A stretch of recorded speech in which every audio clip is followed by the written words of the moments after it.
Welcome to episode 549 of the Eventing Radio Show, brought to you by the Eventing Riders Association of North America. This week on the show, it is all about the British superstars. We bring you Laura Collett fresh off of the back of an incredible win in the ERM opener at Chatsworth. And of course, the woman everybody's talking about, Piggy French, to talk about her incredible badminton win. I'm Liz Halliday-Sharp, coming to you this week from North Chailey in East Sussex, England.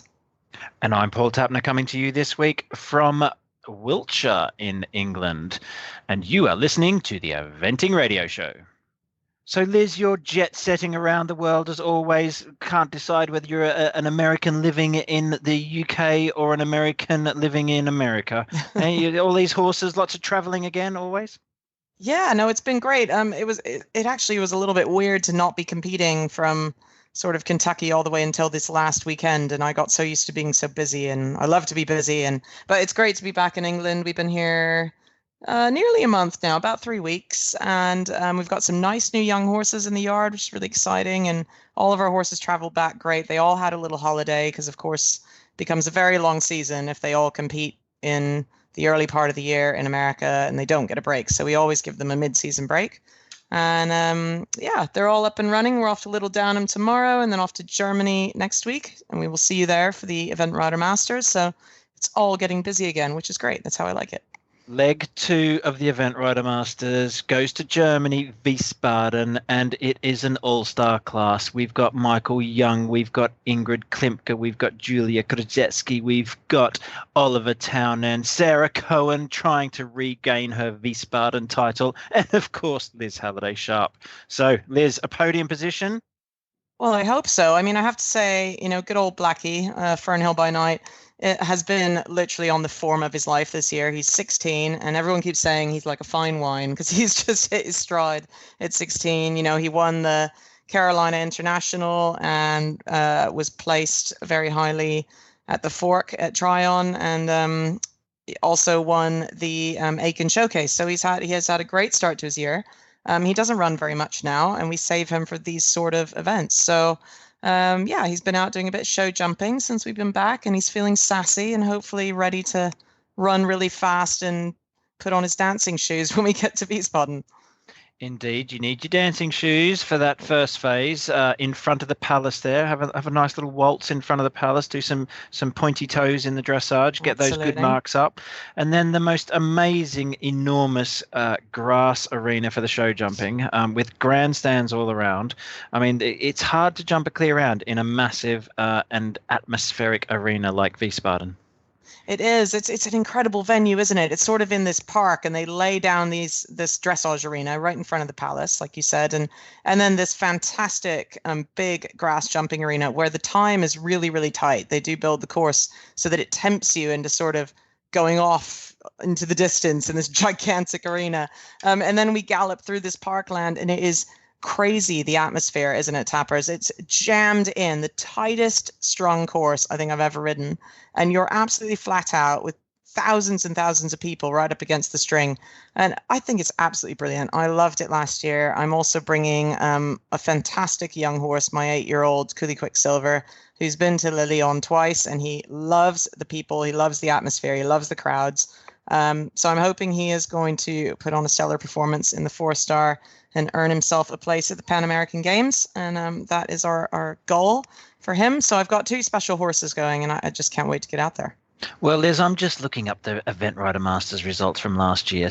And like you say, it is the most amazing cross-country course, zigzagging up and down on a tiny strip of land. It's probably no bigger than 2 fairways of golf course in the public parkland. And you're up and down on yourself. Now, last year, Liz, 7.2 time penalties in the cross country. I'd have to say the winner, Ingrid Klimke, only had 1.6 time penalties. So no pressure or anything, but you're going to have your accelerator on there. Oh, I know. Poor old Blackie is not necessarily built for speed, but he has sped up this year. He made the time at Carolina in the 4-star, and he won it on his dressage score. And I think a flatter course like this suits him. He does need a little bit of looking after. So I'm going to do my best to do some late braking maneuvers a little bit later than I did last year. That is my plan, which should squeak us up a little closer. Braking maneuvers. Now, Indeed. I love that, because we do always get a little bit of crossover with yourself on the old racing terminology, the car racing, which of course you are equally, if not as proficient or better. I'm not real sure which one you're better at, but I think you're just, sickeningly good at both event riding and car racing. So yeah, we get a bit of a crossover there. And does that sort of thing help you? All those theories from the car racing. I've tried to bring it more in, because I haven't actually raced for a good few years now, and I'm trying to focus on four legs, and I'm very sure that I would not be a brilliant racing driver right now, because I haven't been in a very fast car for a long time. But you have to get my brain back up to speed, I think. But certainly I'm trying to bring that more to my eventing than I used to. I think it's stupid to know how to drive a fast line and to not bring that with you when you're eventing. So I try really hard now when I walk the big courses, when I walk all my courses, to think, what is the racing line like through here? How can I save time? And it's something I'm working hard on, and I think it's improving. So I'm trying to get faster, basically, tappers, because I have too many time faults. That's really what I'm getting at. That's fine. So when I see you at Wiesbaden walking the course, I will be yelling at you, "Racing line, Liz! Exactly. Racing line!" Yeah, late braking. Get you fired up to knock off those Germans off their home podium. We can't be having too many home victories in these legs. Oh my gosh. We like to mix very stuff. good Germans. They are very, very good Germans. And they seem very good on home soil as well. So it will be an exciting competition, but it's not all about Event Rider Masters. I'm sure you've got other exciting things planned this coming season. Now that you're back in the UK, Liz, is there anything else exciting you're about to do? Well, we're busy. We've got some lovely young horses too, so we're sort of running at all the different levels. We're running all the time. We go from Wiesbaden to Nunney, which I've never been to. I've heard it's a great event in Somerset. And then we've got horses at Barbury, at Breitling Park. We're going to Jardy for the next Event Rider Masters, which will be loads of fun. And hopefully, I'm very much keeping everything crossed that I might find my way onto a team for the Pan Am Games in Lima in Peru. So just really trying to do my very best, and what will be will be. And that's I think, very exotic. Yeah. Lima in Peru. Now, that's this year, and what time of year is that? It is the first week of August is when it runs. Oh, and I'm planning to go to I'm hopefully going to Hawkin. I'm hoping to go there too. So yeah, some really big, exciting things I'd love to be doing, and it's just in the selector's hands. And all I can do is my very best. So I'm just going to try and do right by the horses and do a good job. And what will be will be. I think there's no point getting wound up about it. But yeah. Hopefully, some exotic travel plans. Exotic travel plans are the plan. So it sounds great fun. And it sounds like you've got the plan all ready to go, and you are on great form. So two other ladies that are on great form are our guests. So I think we should hear from them as well after this. The Eventing Riders Association of North America is the collective voice of riders, equine professionals, and owners in pursuit of enhancing the growing sport of eventing in North America. In cooperation with our members, governing bodies, related committees, and organizers, ERA of NA works to improve the overall welfare, safety, visibility, and growth of the sport. ERA of NA, your voice matters for the sport of eventing. Jump in and engage by becoming a member today. Find them online at www.eraofna.com. Joining us now on the Eventing Radio Show, it's English eventing superstar Laura Collett. Laura, welcome to the Eventing Radio Show. Thank you for having me. Now, Laura, it's one of my favourite games to play with all of our guests is where in the world are we getting you on this interview from? Because by the marvels of modern technology, we record in the US of A. We also speak in United Kingdom, but I think you're somewhere even more exotic. Well, I'm not sure we'll call it exotic, but I'm in Ireland at Chatsworth. So, yeah, somewhere a bit different. So as all event riders always are, you are flat out and very busy at the next event and always off eventing. And like you say, over in Ireland at the Tattersalls event. Now, tell us, what are you doing at Tattersalls? Have you got a truckload there? I actually haven't. I've just got one horse, De Capo in the CCI 4-star long. I was meant to have Calmaro in the CCI 3-star long, but he got a stone bruise last week, so he didn't fancy the trip to Ireland. So I'm kind of on holiday with one horse. It's quite nice. Well, I was about to say that. That very much is a holiday, just the one horse for the whole week. Yeah, and I've done dressage, so I've got a day off tomorrow. So a day off tomorrow, so a little bit of Guinness drinking tonight, just to be stereotypical. Well, it'd be rude not to, wouldn't it? There we go. Now, I did actually check out the scoreboard, and I think De Capo, is that the horse you've got there? Yeah. He's doing quite well after dressage as well. Yeah, he did a really nice test, and he's lying in second. So, yeah, all to play for at the weekend, hopefully. And presumably some more tests to come tomorrow. 2 days of dressage is there? No, there's not. They're running the short format tomorrow. So all the long format dressage is done. So yeah, there's not very many. So you are in second place going into the cross country on Saturday. That's right. Yeah.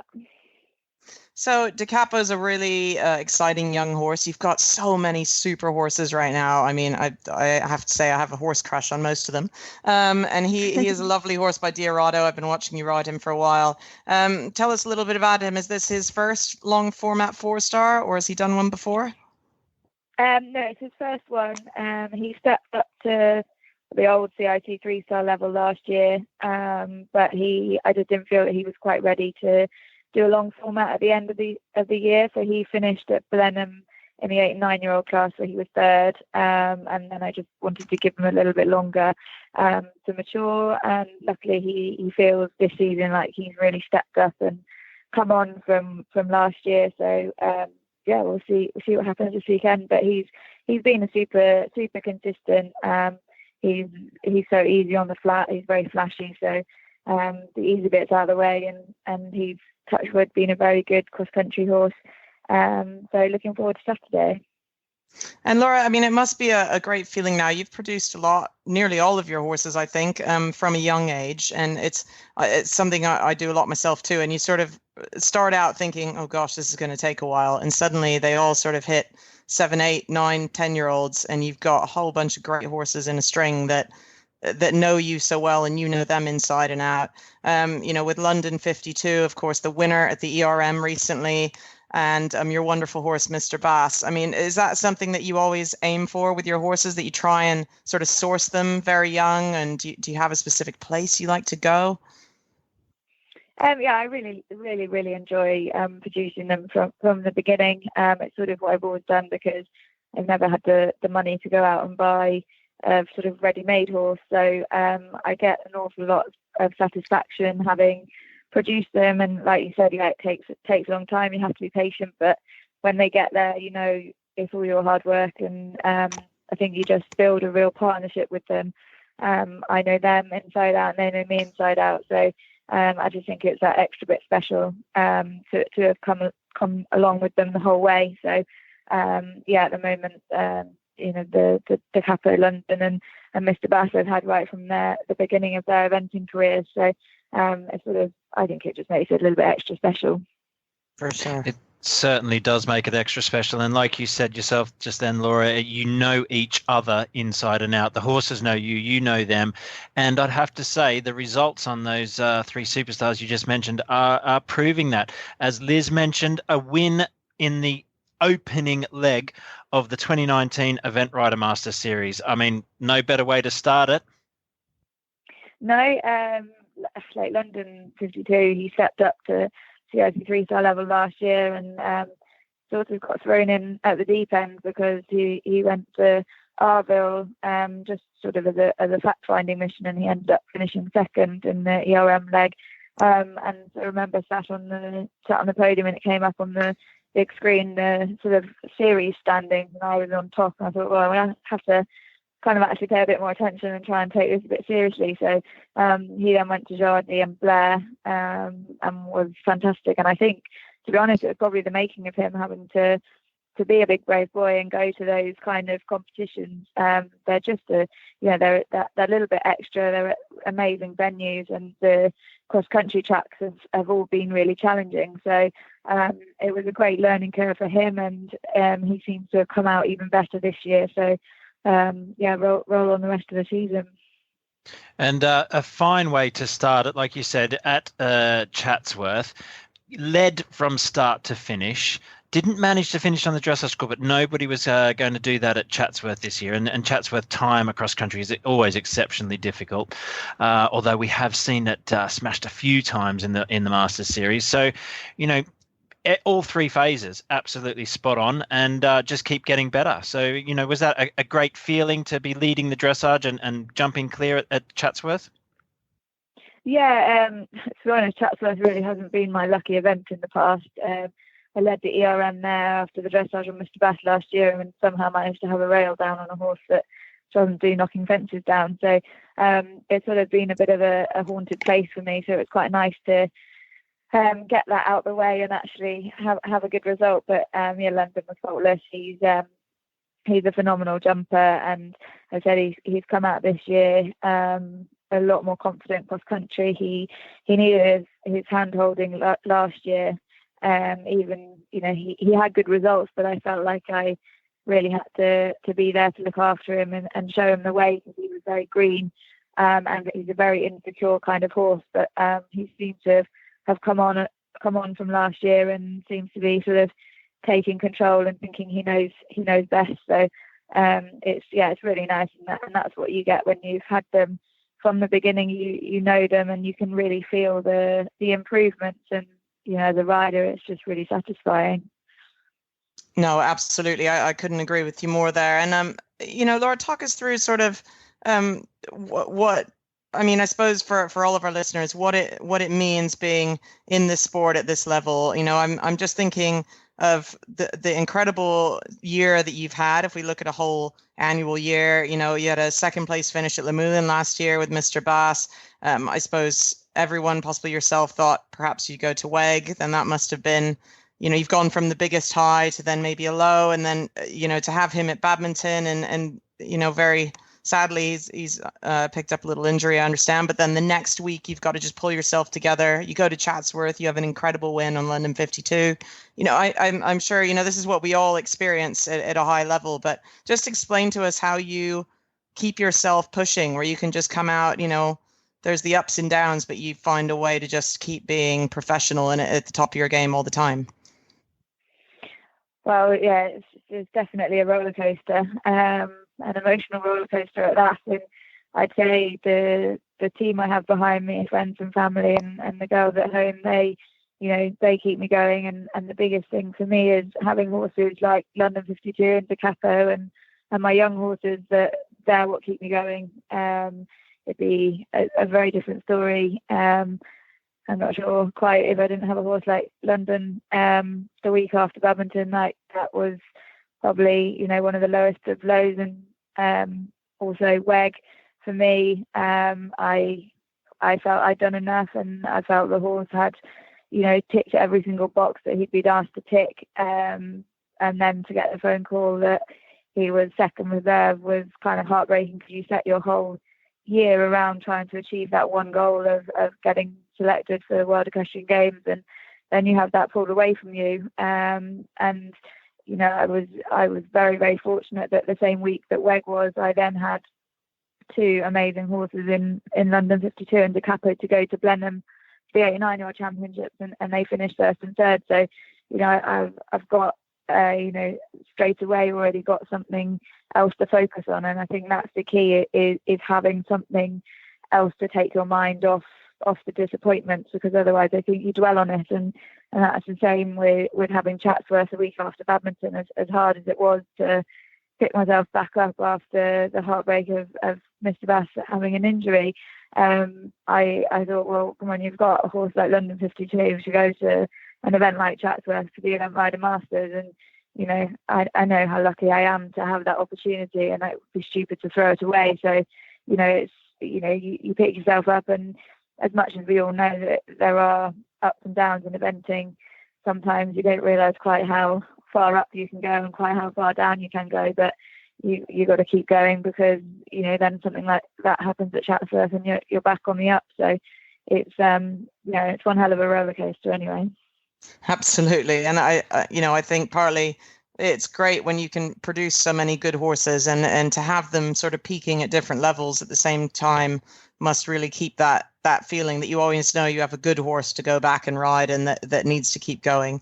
And following on from that, Laura, I'm gonna ask my question that Tappers loves it when I ask this, because you are such a top competitor, and we know that you produce so many horses yourself. Can you give us your top training tip, your number one training tip that you take with you? And this could be anything from how you start your horses, or just something you keep in the back of your mind all the time, just whatever you think is your number one top training tip. Yeah, but you got to say that 10 times really, really fast. Top training really tip. Fast. Go on.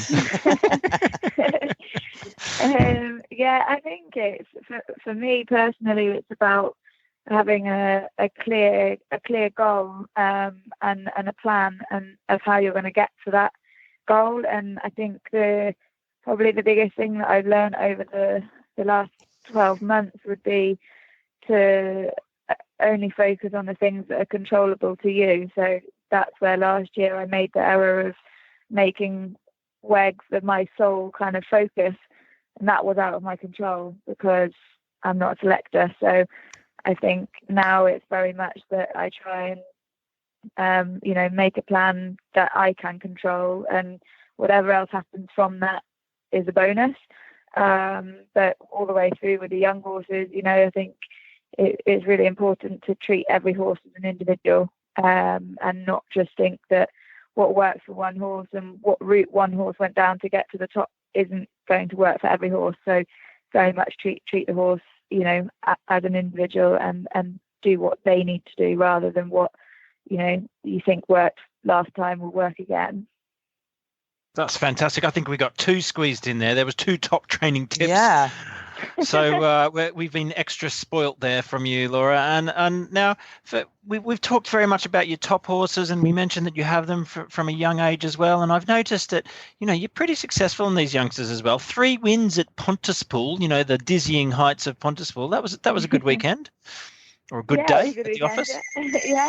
Exactly. No, I like having taking the babies out and them improving each time. And at the moment, I've got some really nice young horses. I'd say I'd have a bit of a gap in between. I've got sort of, the top boys who being superstars, and then a bit of a gap in the middle, but then the youngsters are coming through. So that's just, it's just the way the game is. Sometimes you've got to try and keep a constant flow coming through. But for, some don't make it. They're not, they sort of get to 7 or 8 and they're maybe not as good as you thought they were when they were 4 and 5. So it's just about, trying to keep them coming, and then dealing with injuries and things like that make it all the more difficult to get to the top. Indeed. Yeah, indeed. So it's all about that balancing act, getting the right number of horses, getting the right flow of horses, the youngsters always coming through, and exactly what you say is a perpetual professional event rider's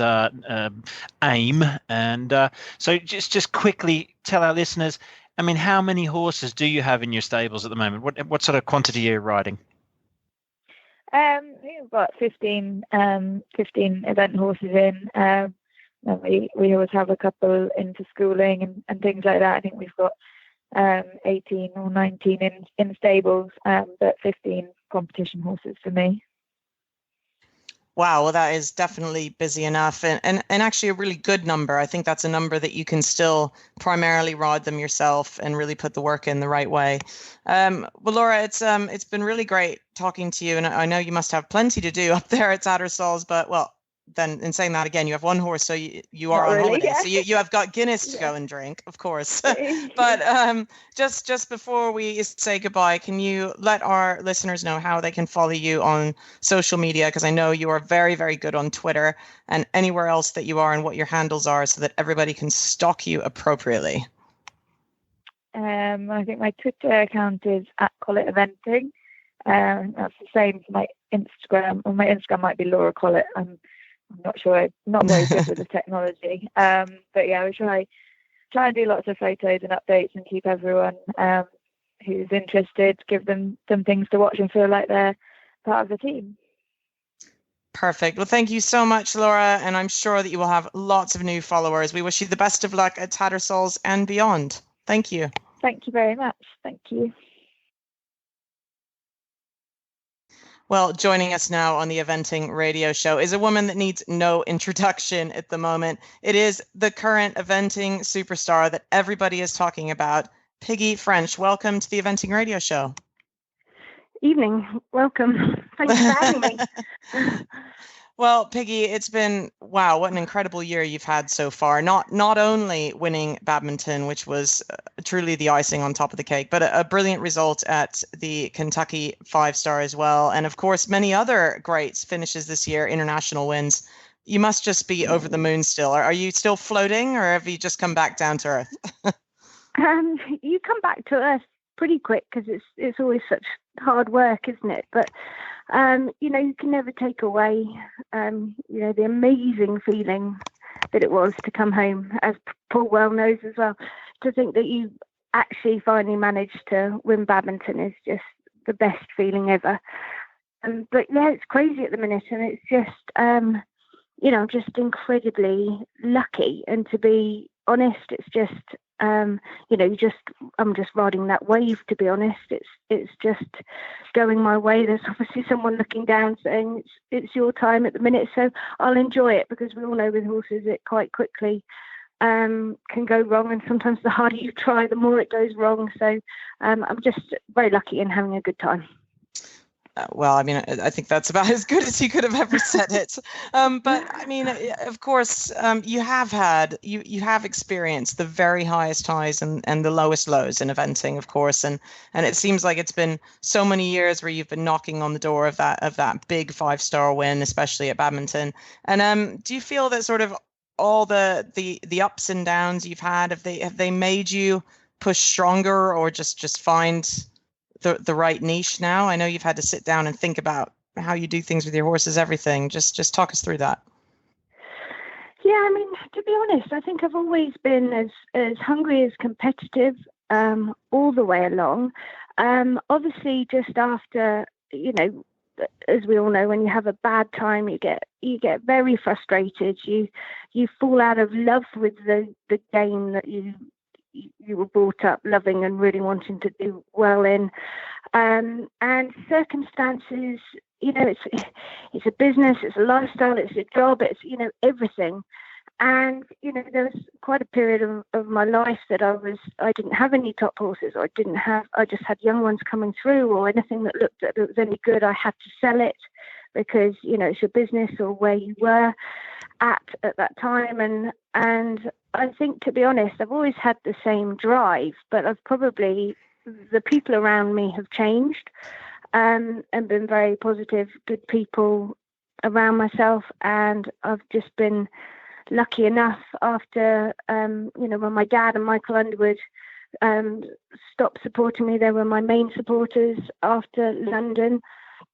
It's then building a team of people that support you well and stay with you, some loyal owners, because there's always, dark areas, horses always go wrong or whatever. And it's having those people that ride those bad times with you and become your friend and enjoy the journey with you. And I think that's been the biggest thing. I've got a great team, but some owners have really stuck with me. Jane McGivern came up to me at the end of 2012, which, to be honest, sponsors and most people were all walking away. And I thought that this woman's got to be a lunatic. So she might as well, we welcomed her. And, she's been so great for me, and just, a wonderful person. And it's actually Paul who decided to cut down or go into semi-retirement or whatever. No.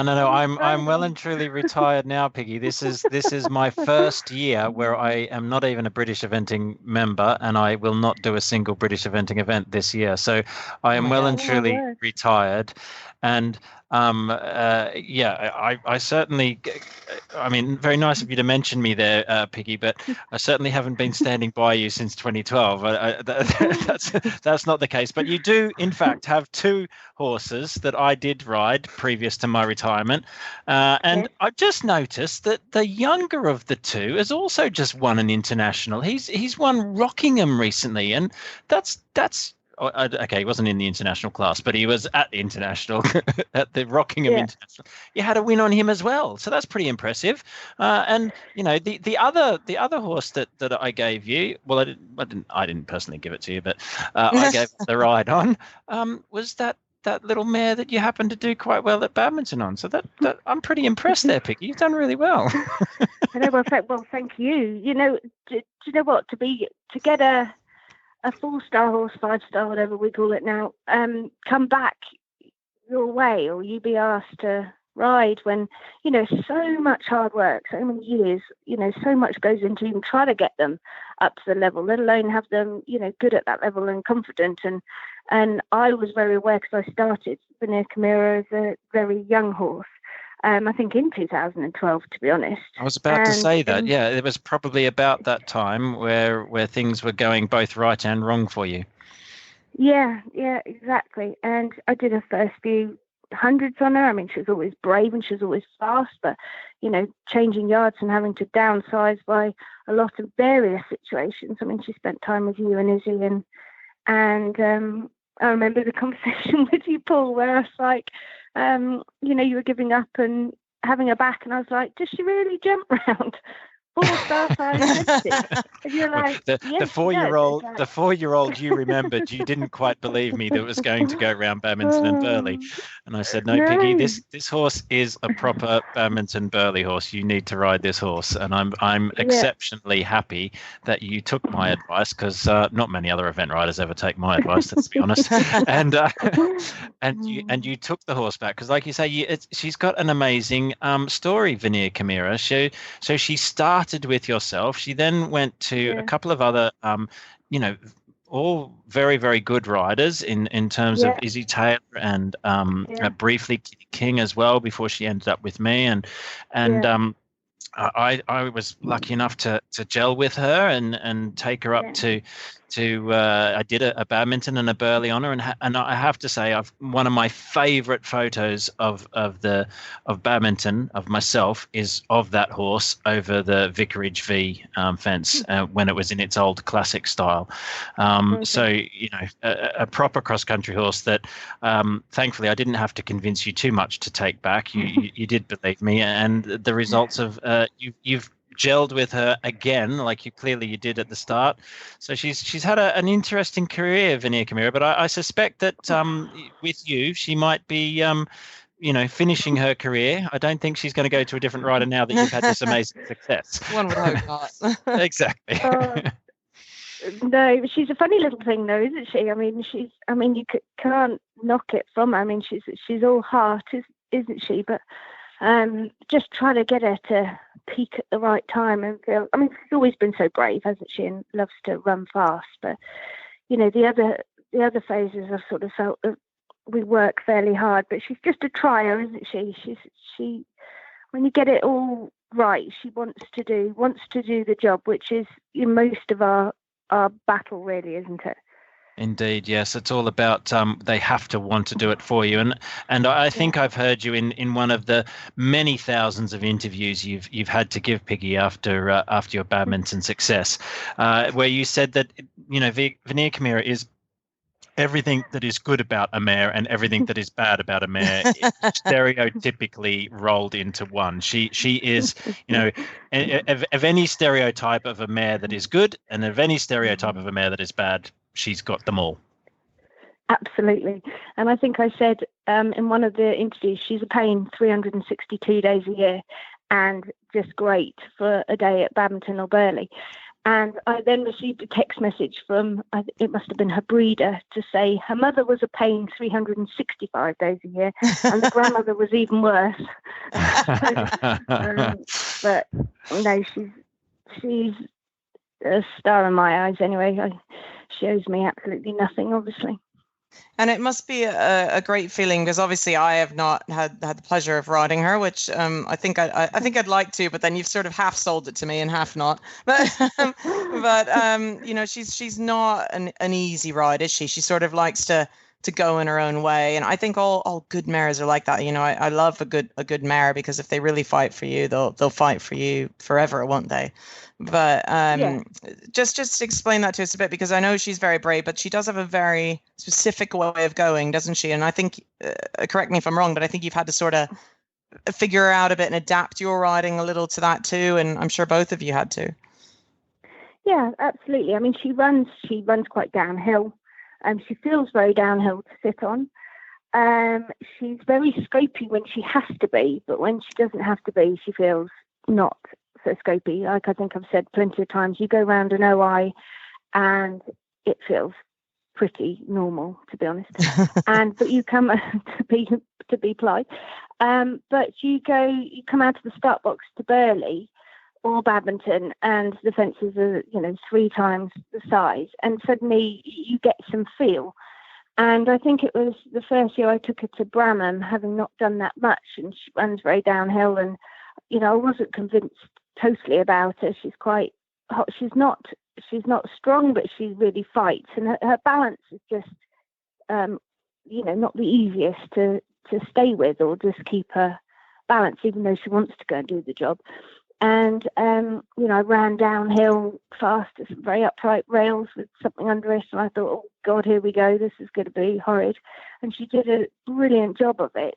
And it's just little things like that suddenly you think, actually, you grow in trust with a horse, and then you have a bit of belief in them, so you then can ride them differently. It's when they sort of make the mistakes for you, when you think, oh God, this isn't going to be very good, and they then stop you believing as a rider, stops you progressing into improving them or riding them as well as we can. So I think there were just little moments along the way that I then thought, you know what, the harder things are, or the bigger things are, she comes into her own and does some extraordinary things you never thought that she was capable of, but does them very well with her ears pricked and smiling. And come on, next one, off we go. It's like, bloody hell, where did that come from? And off you go. And so you sort of grow with those experiences, as we all know.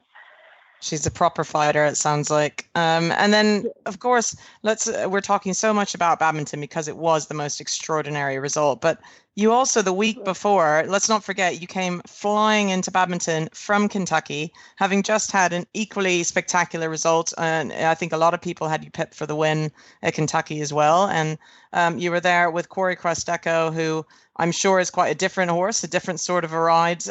It was his first Kentucky, his second 5-star, if I'm correct.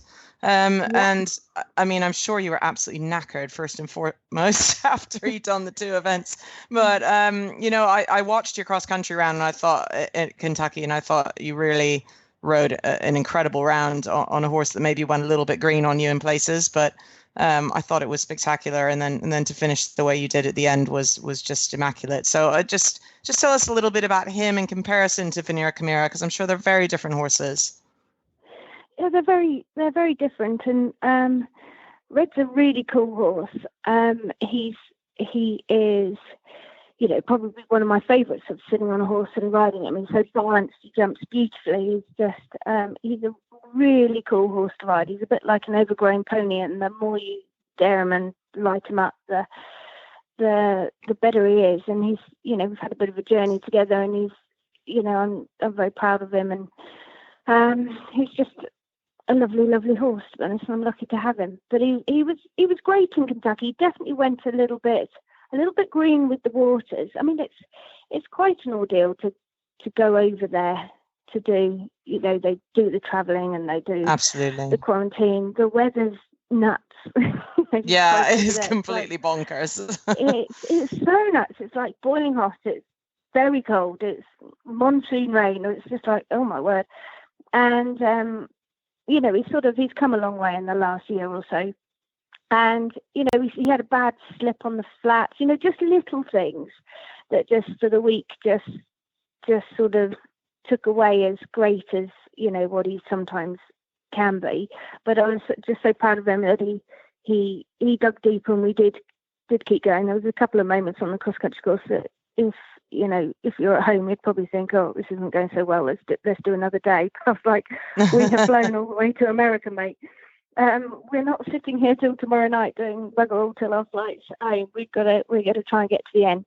And to be fair, he finished. His heart rate was nothing, and he finished absolutely great. So it's very sound, and thankfully come home very well from it, because it is such a journey. And Excellent. for them to be so fit and then stand in and fly and travel for as long as they do, it's definitely a concern that you just hope they return as well as they possibly can, which he did. He's bouncing, ready to go again. So delighted. So if he's bouncing, and ready to go again, where are you bouncing these two superstar horses that we've just been speaking about? Where are they bouncing off to next? No more long aeroplane trips. Certainly not for Vanir Kamira. I know that. But no. where are they going? What are they doing? I would love to take Red to Aachen if I get the chance to. It's so hard in our country to be one of 4 or something to get the chance to go to cool places or be on the teams. But Aachen's such an amazing event, and I'd love Jane, the owner, to go back there, and so that would be his next big aim. I think it sort of depends on summer ground and everything. I love the ERM classes, which Poi Questeco is made for, to be honest. I mean, he's super at it. So it'd be nice to sort of contend the series a bit more with him. But at the same time, I love doing the teams. And, if I could get a choice of riding any horse for your country, then he'd be one that I'd like to take there. But you leave it all to selectors, and Tilly, I'd love to go to Burley if all's good and go back there, but you'd leave it. I don't think you should leave it up to the selectors. I think you should just go for that Event Rider Masters title. Hey, you've proven you can win an Event Rider Masters leg. You've only got to win 2 or 3 more, and then you'll have the title for the series, and that would be fantastic. We've got Laura Collett in the lead at the moment. She was the runner-up last year, so she wants to go one better. Now, I do believe I saw you right at the very end of the cross country cheering Laura onto the finish line, cheering her to win. You wanted to hand your Chatsworth Leg 1 title over to Laura, which you did. Now, you might be friends and all, but I don't think you're going to hand the series title to her. I think you should be entering a few more Event Rider Masters and giving her a bit of a run for her money. Hey, what do you? Don't worry about those. Just ignore them. I was yelling at her, though. I was yelling at her coming to the last. You saw that, did you? I was like, Collett, faster. I was like, don't push at the last or do anything stupid. Just get over and get home. But, oh, no, good girl. I suppose it's just, I've got a couple coming up of horses that would be nice to have, 2 or 3 that you can sort of aim for it. To do, because it's an unbelievable class to have. I know you're a lot to do with it and help put it on the road and on all this. But honestly, Paul, it's an unbelievable class to have and so great for us riders. And it is. Definitely something that, to try and get to the top of the podium would be unbelievable. But he's all I've got. Those 2 are sort of, so it's just sort of planning the right thing for it, but it's definitely on the radar to try and get to some. Well, Piggy, I am now going to ask you what I ask all our top riders. My favorite question. I'm going to ask you for your number 1 top training tip, and it can be anything from, start thinking. It can be anything from how you always bring on your young horses, or just something you keep in the back of your mind in all your training. Just your number 1 top training tip. I think take your systems to the event with you. I very much so have systems at home of how you work, you run through, and I think it's just important to keep the same feel body and mind, mentally feeling at your competition.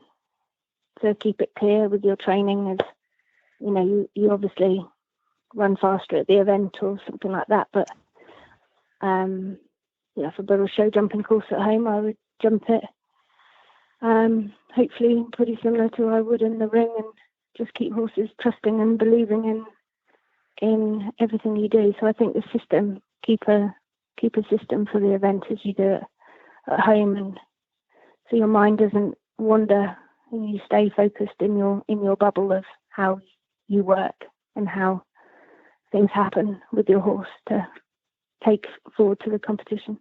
If that's an answer, I don't know. That is an excellent top training tip. It's one of my favorite ones. Yeah, one of my favorite ones. And I'm always hassling Liz about these, because whenever anybody asks me for my top training tip, which you have to say 10 times really fast, it always makes me cringe. Like, oh, really? Do I have to answer this? What weird top training tip am I going to invent people this love time? them, and I love them. I take them all with me. I remember all of these. I like soak it up when I listen to it. I love that one. That one was worth listening to. That one was great. I'm very much a systemic person and a systems person, and have my system at home. Take your system to the show. I love that one. It's good. Yeah. Very simple. Yeah. Well, Piggy, thank you for being on the Eventing Radio Show. And I'm sure we've taken up enough time of your evening, but all of our listeners will want to follow your awesome progress as it continues to be awesome all of this year. So, I'm sure you are just an absolute, not a social media queen. Can you tell our listeners how they can follow your progress? Is there a website? Is there a Twitter handle? Is there an Instagram profile, a Facebook page, or maybe even a WeChat or something of the kind? Yeah, I think there's a Facebook page or something, I think. Or something, I think. I love that. Yeah. I'm absolutely hopeless, to be honest. And Tom's great. He sorts it all out. I'd be a lunatic, I think, on one of those things. So actually, we need to ask this question of Tom. Is he beside you? Can he tell you what he does for you and these things, or is that not? We'll just figure it out ourselves. Leave it as a mystery. Everybody can just start searching Piggy French online and find it. I could yell at him and ask, but I'll probably wake up the child. He ignores me half the time because all he gets, Thomas. So he would have shut all the doors and won't be listening. But no, he's great. He's unbelievable. He's been such a help to me in lots of ways, but he deals with all that sort of thing because I'm hopeless. So we know it's not actually Piggy French, it's Tom that's doing it all, but that's fine. We will just pretend it's yourself and follow with great enthusiasm your progress. Piggy, thanks for being on the Eventing Radio Show. Thank you for having me. You have been listening to the Eventing Riders Association of North America podcast. You can learn more about Eventing Riders Association of North America at eraofna.com. Go online to find the links to today's guest and topics at eventingradio.com, and follow Eventing Radio on Facebook. Just search for the Eventing Radio Show, and we are on Twitter at Eventing Radio. And of course, you can listen to Eventing Radio anytime, anywhere with the free Horse Radio Network app for iPhone and Android. Just go to your app store and search Horse Radio Network. You can also subscribe via iTunes. I'm Liz Halliday Sharp, and you can follow me on Facebook, Liz Halliday, on Twitter at Liz Halliday, on Instagram, Liz Halliday Sharp, and of course on our website, hseventing.com.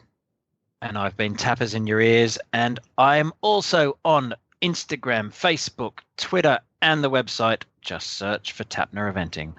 Thanks for listening.